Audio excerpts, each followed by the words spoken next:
الحمد لله اللي بيض الوجه، ولكن أتوقع اللي أثر على النوم وعمق النوم بالنسبة عندك هو وجود فيتامين د.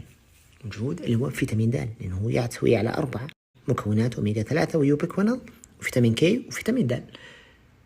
فيتامين د نعم ممكن تأثير إيجابي برضو من اللي هو من ناحية الأوميجا 3، ولكن يبقى هذا مكمل غذائي ترى في النهاية، يعني ما يغنيك عن الغذاء الصحي والطبيعي، يعني عبارة عن عامل مساعد فقط لا أكثر ولا أقل.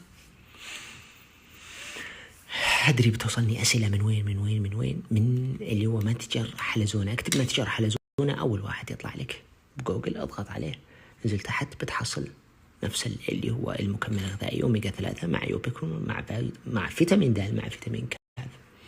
ولا تنسى تستشير طبيبك في أي ظرف صحي. الله يحفظكم. على فكرة هنا بعض الأعراض لانخفاض فيتامين د: تغير مزاج، كسل ووهن مستمر، تتعب بسرعة، عدم التشافي بسرعة إذا جاك شيء لا سمح الله، ضعف بالعظام، تساقط بالشعر، ألام بالعضلات بعض الأحيان. هذا كله. وطبعا هنا اللي لازم تعرفه، عندك شيئين لازم يدخلون في كل خلايا الجسم اللي هو إحداث التوازن أو إتمام عملية التوازن الأيضي.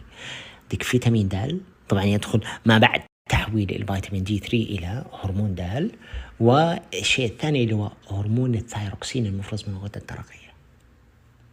شيئين أساسي هذول بالنسبة للخلايا والاتزان العملية الأيضية، وهذول بعض أعراض نقص فيتامين د، وأتوقع أنها أكثر من كذا بكثير. ما تدري وين الخلل.